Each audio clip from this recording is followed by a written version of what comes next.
2.5, 3 years. Probably 4 years. 4 years, yeah. So what do you enjoy most about travelling and camping with the ladies? Well, just meeting lots of different people from all walks of life and just the social aspect of it. What about you, Lorraine? Yeah, I like meeting other people and, just getting out and having fun. So what's it like camping with ladies compared to other type of camping that you've done in the past? More fun. Camping with ladies. I think it's more chilled. Yeah, chilled. just chilled, and you don't have to rush to do anything, or you can do lots of things, or you don't have to do anything. Don't have to cook for the hubby. Don't have to cook if you don't want to. Go to bed when you want. Yeah. Get up when Have you a want. coffee when you want. Go and have a wine with the girls. Yeah, definitely. Okay. All right. So what are some of your favourite memories of some of the roller trips?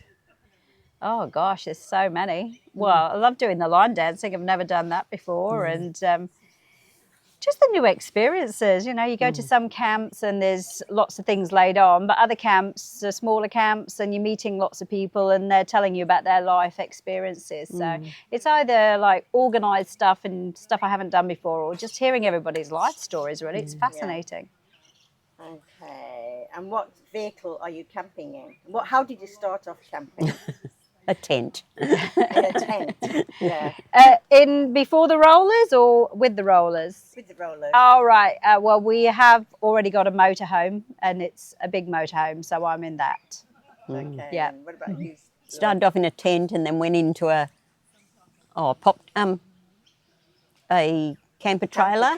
And then I've had several things. Have you? Yeah. Then a teardrop, a brick, and now the motorhome. You've tried them all then, haven't you? Yeah, I know. Yeah. I'm a bit of a gypsy, and it feeds my gypsy soul.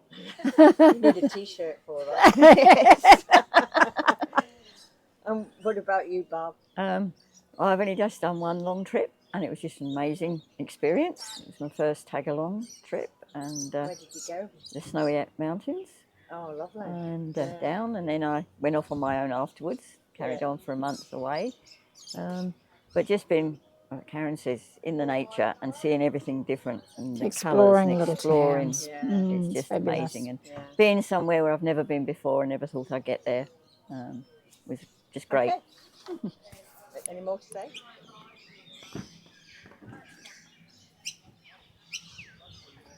So, Leonie, how old is your puppy? 16. 16? Wow. Yeah. So, I'll just ask you first, what's it like travelling with the dog? Does it actually stop you doing things, or companionship, or? It doesn't stop me from doing anything. It means I need to be more organised, because if, for instance, tomorrow I wanted to go into a national park or something like that, then I would need to look into doggy daycare for her. But given we've got the internet and everything, it's very easy to organise those sorts of things anyway. And so she's sort of been travelling with me for 5 years full time now. So she's quite used to it, and she's used to me sort of walking away and just leaving her there, and she just goes to sleep. And So she wouldn't be hard to mind. No. Do you ever get not normally. anybody from the camp that you're at to actually, look? I have done. So when I booked into a little caravan park down in Adelaide a few years back, there was a little old gentleman there that minded dogs. They had little cards for him at reception, and he looked after her for a full day for me while I went in and went through some museums and things. So when did you join the rollers? 2015. Oh, so you were one of the originals. Yes, so my number's fairly low, 330 is my number. So we were just a Facebook page back then. Yeah. So you do a lot of travelling on your own as well? I do, and then for the last 3 years I've been coming up to Queensland for the winter, because I come from the Snowy Mountains down here. I actually lived above the snow line for a few years as well. So, so it's nice to get up out of the cold. Certainly COVID sort Yeah. of slowed me down for a little while. And that first winter after COVID, I didn't like to leave the state in case they closed the borders again and things Yeah. like that. But that's the only problem I've ever had. And then, yeah, like I said, the last 3 years I've been coming up here to Queensland. And not last year, the year before, I went to 9 events over the 3 months that I was up here. Wow. So one of those was where I met you. Yeah. And yeah, it was really nice to meet all those girls that live up in Queensland, and they were able to tell me about some of their favourite spots that they go to and all that sort of thing. So get some insider information, so to speak. It was really good. So comparing traveling on your own and then when you meet up with rollers, what is the comparison? What do you like about it and what don't you like about it? Certainly, if I'm on my own, it makes me more flexible. If I feel like just staying somewhere an extra day or something, then it means that I can just do things at the drop of a hat, whatever I decide to do. If I decide to go in a different direction one day or something, I can just do it. But then I like to have a little bit of company now and again also, even though sometimes you go into a caravan park and you make friends with your neighbours anyway. But I just find rollers is very welcoming and very, you get to make very strong friendships very quickly. I agree with that. And yeah, so I really enjoy that aspect of rollers, yeah. But I quite enjoy my own company as well. But I usually like to meet up with some girls that I've met through rolling solo at least sort of once or twice a month, just to sort of feel like I'm not disconnected, I guess. Yeah. You know, just feel like I'm connected in some way, because sort of, you know, when I lived at home, I used to go out regularly to lunches and things with my girlfriends after work or on the weekends and things like that. So it's nice to meet up with people that you feel are really good friends, that you've got a good connection with and things from time to time. Have you ever had a situation when you've been camping on your own which has made you nervous or frightened, or because you do a lot of Yeah. off-grid camping? I I do. noticed that on your Facebook page. Yeah. I've only had 1 or 2 times that I've been scared. When I did my lap of Australia, which was the year that Rolling Solo went to Exmouth, Yeah. which also happened to be when I retired. So it worked in well for me. I went over to Exmouth with a few girlfriends, and then after Exmouth, I finished a lap of Australia. And when I was coming across the Nullarbor, when I stopped at Norseman, a man came up and spoke to me while I was filling up with fuel. And because I was concentrating more on filling up my fuel than what I was saying to him, I realised after he walked away, I thought I've given him too much information about what my plans are and everything. And when I went to the next stop, the next fuel stop, like I filled up with fuel at any opportunity as I was going across the Nullarbor, and I was travelling on my own. When I got to the next stop, I pulled up. After I'd filled up with fuel, I pulled over to go into the bathrooms. And when I went to close my door after getting back into the car, he suddenly leant over my driver's side door. He was quite tall. And I just about jumped out the other side of the car. It gave me such a scare. And, you know, that made me very nervous, because sort of I thought, well, is he following me or something, or what's happening? But I never saw him again. When I got in that night, I came to one camping spot which I was going to stay at, but nobody else was there, so I didn't stay there. Yeah. And then when I got to the next one, there was a lovely couple there. There was several vans, but there was one couple that were, you know, obviously a couple, and they seemed nice. And I parked reasonably close to them, and then I walked over to them and apologised to them for parking so close, because it was a very big camping area. And they said, and I told them what had happened, and they said, oh, go and bring your van over next to us. And they travelled with me the next day as well. And when we got into the next spot, there was actually a death, unfortunately, on the Nullarbor, and a young man who was riding a push bike had got hit by a truck.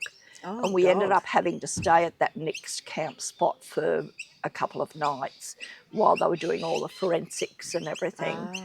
And that was really good because I never saw that man again. When I look back on it now, I think, well, maybe the questions were innocent. Yeah. But at the time, Yeah, they it made made me a you bit nervous. quite nervous. Yeah, yeah. But I got to know those people really well, and I still keep in touch with them. Yeah. And yeah, they were New Zealanders. The gentleman was a Maori, and the lady was from New Zealand as well. And they're a lovely. Well, these ladies so far that I've interviewed are all at the camp here at Woodgate. We're having a great time. But you have to admit they've got guts. A lot do travel on their own. Leonie, who I sort of talked to just now, she has done a lot of travelling on her own. And as you see, she's got in some quite sticky situations. I'm going to... Okay, now we're on. Okay? We're on. All right. Yeah. So you joined Rollers and this is your first camp. This is my very first camp. I had no idea about rollers. With Parkrun, I do volunteering. Oh, yeah. So earlier in the year, I came across this roller called Linda Scott, beautiful Oh, soul. I know Linda. We all know Linda Scott.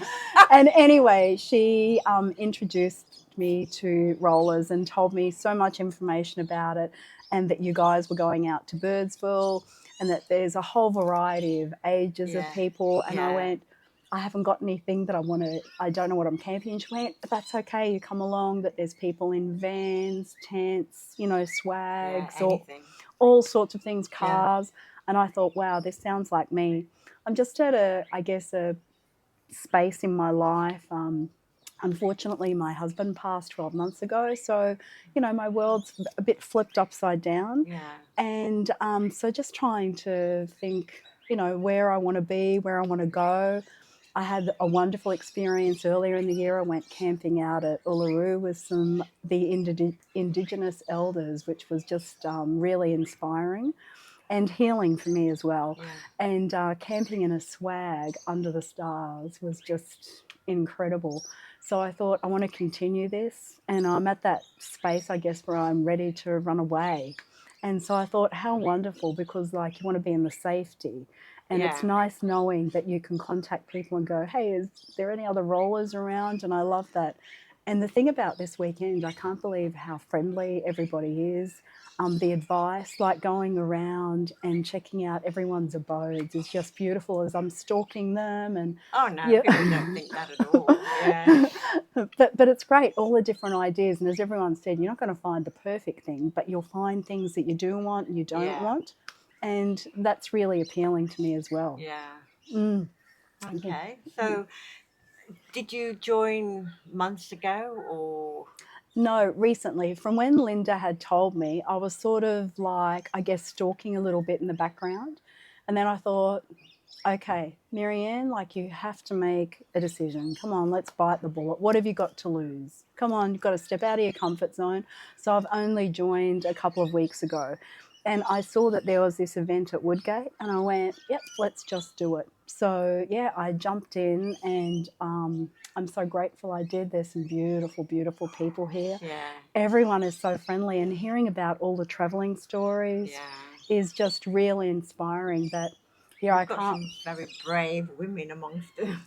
Brave and courageous women. Yeah. So brave and courageous, which really gets me in my heart as well. And I'm thinking, hey, if they can do it, I can do this too. Yeah. Really, So I can't wait to get out on the road and meet more beautiful women out there with their stories and seeing our beautiful country of Australia.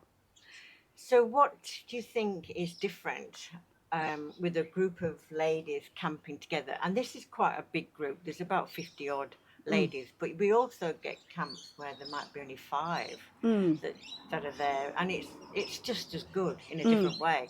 But if you camp, in your past, you might have camped with your family or gone, on your own even. what do you think is different about camping with women?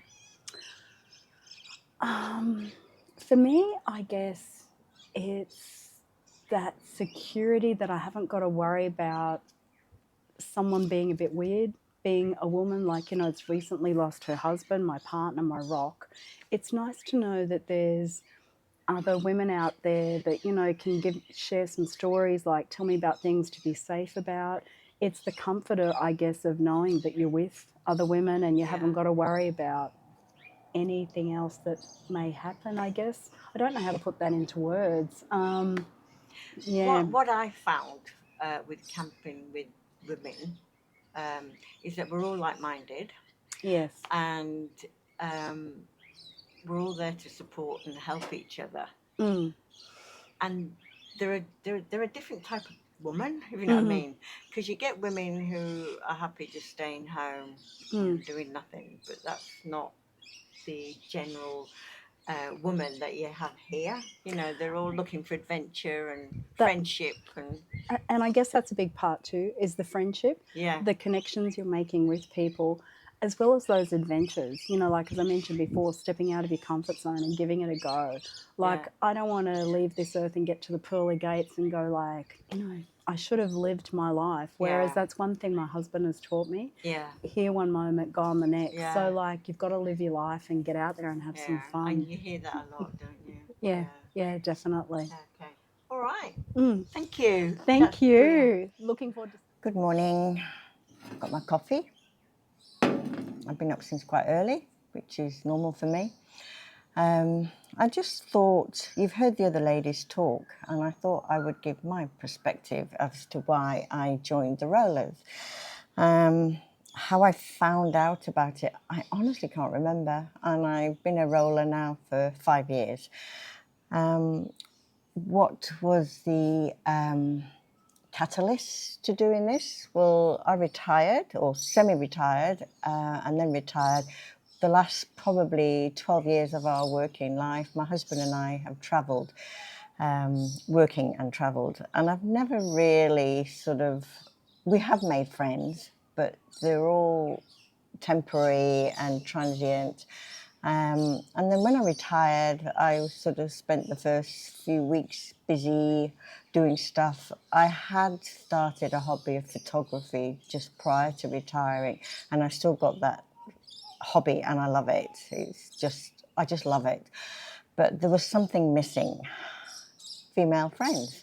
So I started going to things locally where there were women, and it just wasn't my cup of tea. So I found the rollers, came to my first event, which was on in a tent, van, and then we bought an old camper van, which we went on to buy a LDV van, which my husband has converted so I can camp comfortably when I go with the girls.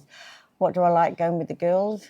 Just as everybody said, companionship, friendship, laughter, really boosts your morale. Everybody's there for you, and there's no bitchiness, which I thoroughly enjoy, and we're all very like-minded.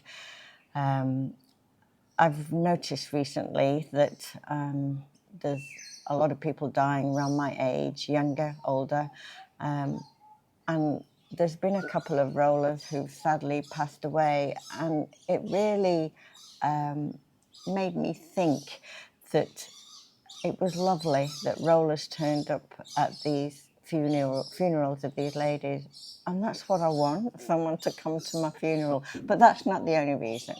So anyway, I'll love and leave you. I'll put on some footage of what's happened this weekend. Not too much, not too boring.